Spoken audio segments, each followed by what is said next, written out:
Hi, this is Matt Baker. Today I'm going to go through this brand new timeline of Islamic history chart, which was created by my good friend Syawish Rehman. He's both the primary animator for Useful Charts, as well as the host of his own YouTube channel called Muqadimah. Take note that this particular chart is not available through Useful Charts, but rather through Syawish's own website. So if you want to get a copy, you can do so right now by going to almuqadimah.com. I'll also leave a link in the description and pinned comment.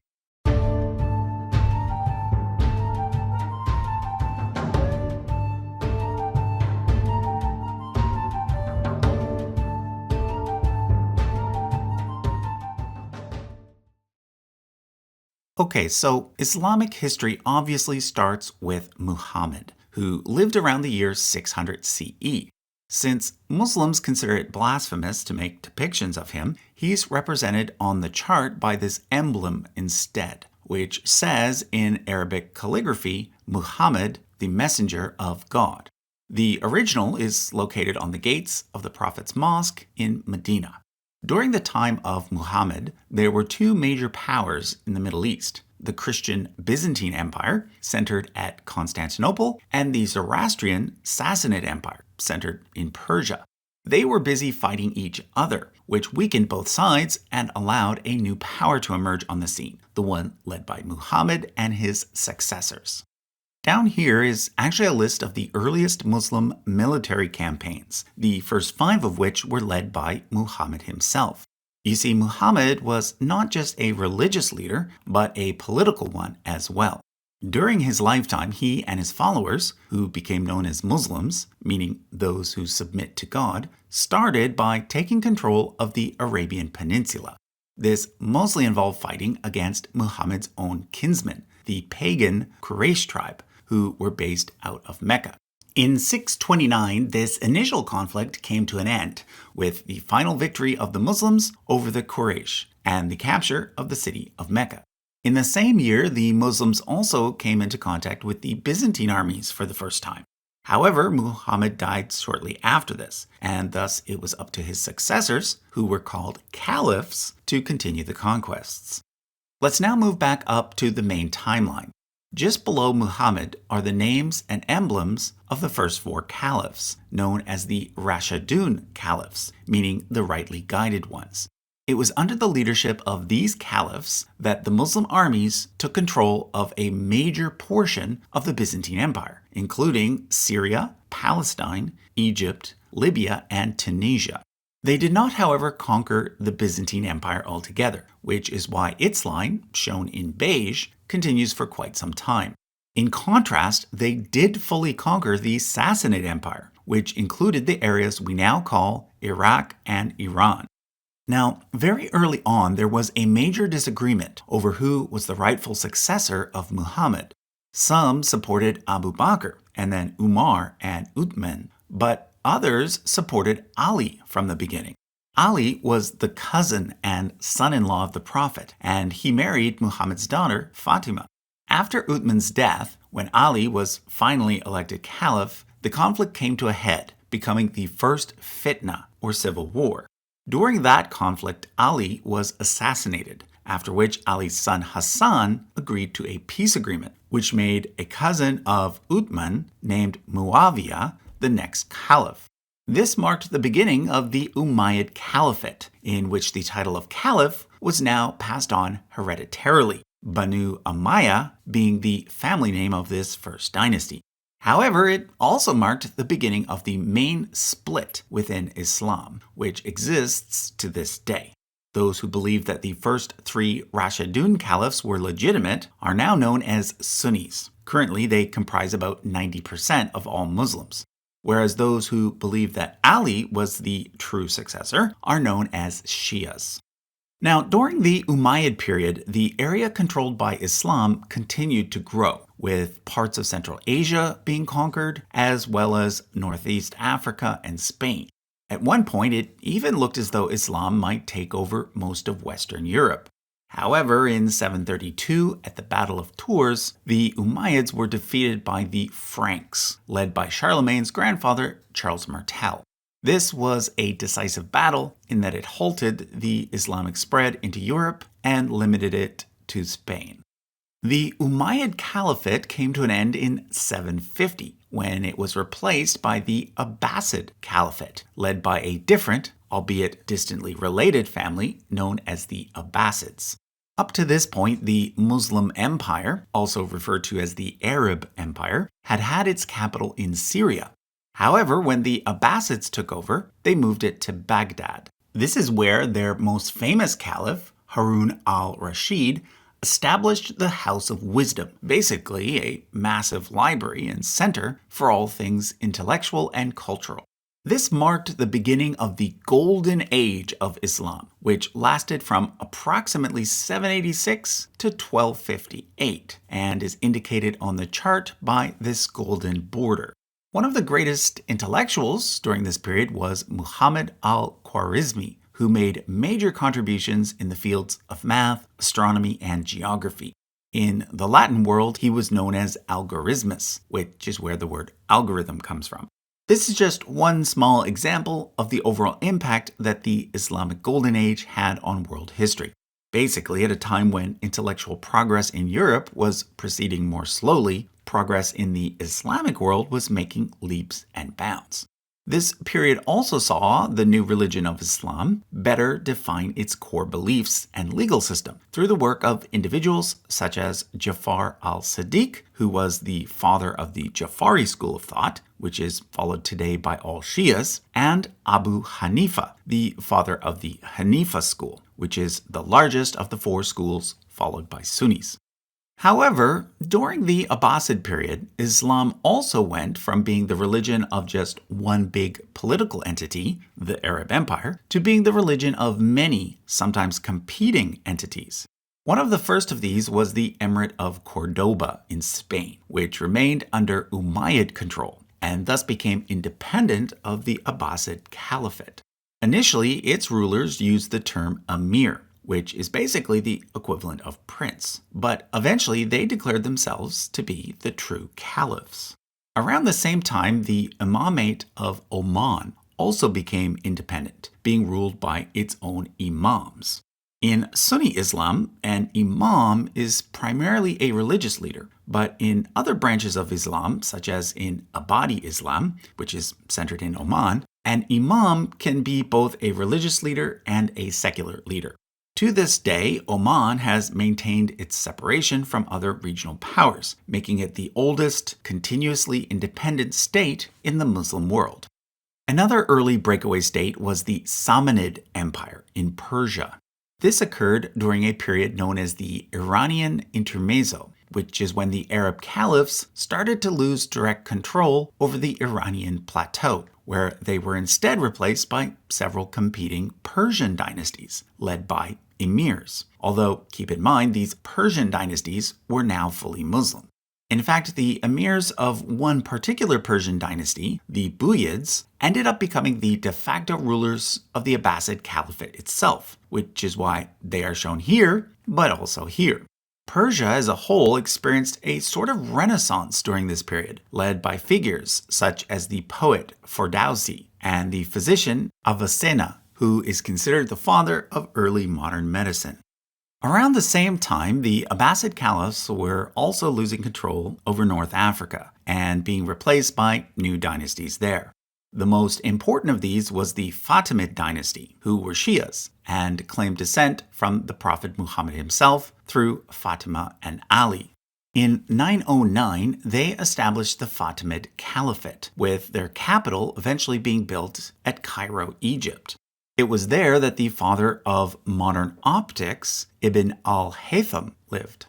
Meanwhile, the Samanids in Persia were eventually replaced by the Ghaznavids, who had started out as Turkish slave soldiers called Mamluks.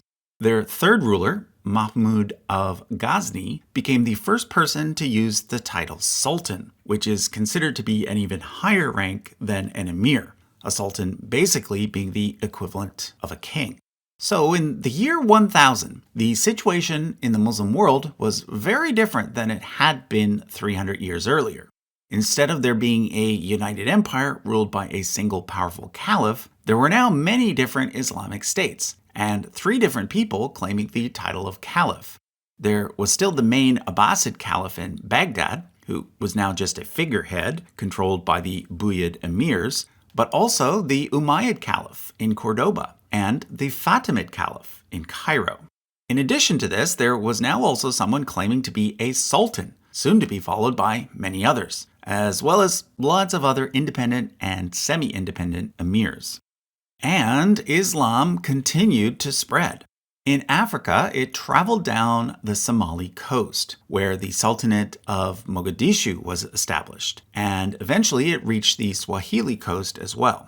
On the other side of Africa, it was eventually adopted by the Ghana Empire, which was then followed by the Mali Empire, the home of Mansa Musa, famous for being the richest man in all of world history.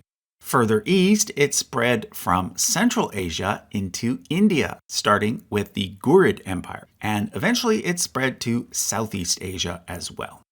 But before we look at what happened in those areas, let's first of all return to the core parts of the Muslim world.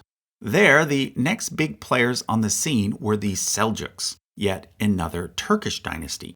In 1071, they won the Battle of Manzikert against the Byzantines, which resulted in the Muslim conquest of Anatolia, now known as Turkey. At that point, it became the Seljuk Sultanate of Rum. It was there that the Persian poet Rumi lived, Rumi being a reference to Rum, which in turn was a reference to the fact that the area had been formerly controlled by Rome. However, it was this further incursion by Muslims into what had been core Christian territory that ended up being the spark that lit the fire of the Crusades. During the First Crusade, several Christian princes from Western Europe were able to retake Jerusalem. However, they were only able to hold it for 88 years, because in 1187 it was retaken by Saladin, the leader of the Ayyubids, who had replaced the Fatimids in Egypt. The situation in Spain was the opposite. There, the Caliphate of Cordoba had been replaced by several small principalities called taifas, which were then conquered by the North African Almoravids and Almohads. But as time went on, the Christian kingdoms on the Iberian Peninsula slowly took back more and more land, and by 1250, only the Emirate of Granada was left. However, a far more important date in Islamic history is 1258. That's when the Mongol armies, led by the descendants of Genghis Khan, captured Baghdad, marking the formal end of the Abbasid Caliphate. Of course, the Mongols conquered all of Central Asia and Persia as well, which totally changed the landscape of the area for good. Technically, the line of caliphs continued by moving to Cairo at this point, which had recently been taken over by the Mamluks, the former Turkish slave soldiers of the Ayyubids. But eventually, the old Abbasid caliphs would be replaced altogether by new caliphs from a new dominant Muslim power in the Middle East, the Ottomans. The Ottomans were yet another Turkish dynasty, and they started out by replacing the Seljuks in Anatolia. But the real rise to power occurred in 1453, when they did something that no previous Muslim power had been able to do. Under the leadership of Mehmed II, they conquered Constantinople, which resulted in the final demise of the Byzantine Empire.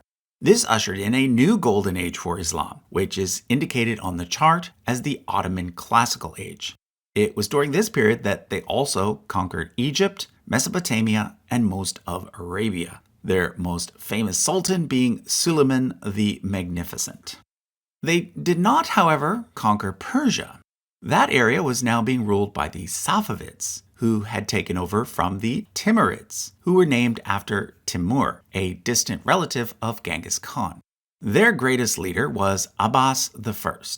Further east in India, another major Muslim power arose, the Mughal Empire, ruled by the descendants of both Timur and Genghis Khan. It reached its peak under Aurangzeb, who was the son of the woman for whom the Taj Mahal was built. These three great powers, the Ottoman Empire, the Safavid Empire, and the Mughal Empire, are often referred to as the gunpowder empires, as they reached their peak during the early modern period, when the sword was being replaced by cannons and rifles. Let me now return to some of the more far-flung areas where Islam took hold, such as in Southeast Asia. There, states such as the Brunei Sultanate and the Malacca Sultanate sprung up due to Islam's involvement in maritime trade routes. Malacca was eventually taken over by the Portuguese, but Brunei has remained independent to this day. Meanwhile, many other sultanates have come and gone on the islands we now know as Indonesia, which today houses the largest Muslim population in the world. Central Asia is another region where Islam has dominated and continues to dominate. Originally, the Islamic states there were known as khanates, the word Khan often being used by Turks and Mongols instead of sultan. Many of these areas were eventually absorbed into the Russian Empire, but then received independence after the fall of the Soviet Union. Most of these Central Asian countries now have names that end in stan, like Uzbekistan and Turkmenistan, stan simply meaning place of. Of course, another important stan is Pakistan, which currently houses the largest Muslim population in South Asia and the second largest in the world. You see, the Mughal Empire was eventually replaced by the British control of India. But then after independence, the country was split in two, with Pakistan becoming predominantly Muslim and India proper becoming predominantly Hindu. Let's now move to the top of the chart and take a look at Africa, where the blue lines represent West Africa, the green East Africa, and red North Africa. You'll notice that there were many small sultanates, imamates, and dynasties in these areas, and even one caliphate, the Sokoto Caliphate in what is now Nigeria. But then during the late 1800s and early 1900s, they all disappear. This represents the colonial period, when European countries took control of almost all of Africa. These little circles represent which one, based on the key here. Upon independence, almost all of these countries became republics, with the one notable exception being Morocco, which to this day is ruled by the Alawite dynasty. Which brings us back to the core parts of the Muslim world. In Anatolia, the Ottoman Empire ceased to exist following World War I and was replaced by the Republic of Turkey. As for the rest of the core areas, shown mostly in green, the exception being Iran, which is orange, well, they ended up splitting into a bunch of small states, which is a stark contrast to how things began. Some of these states, such as Iraq and Iran, are now republics, whereas others, like Saudi Arabia and Jordan, are now kingdoms. There are even still several emirates, such as Dubai and Abu Dhabi, which form part of the United Arab Emirates. Okay, so that was a look at the timeline of Islamic history. Remember, if you want to get a copy of the chart, just head over to almuqadimah.com or use the link in the description or pinned comment. Thanks for watching.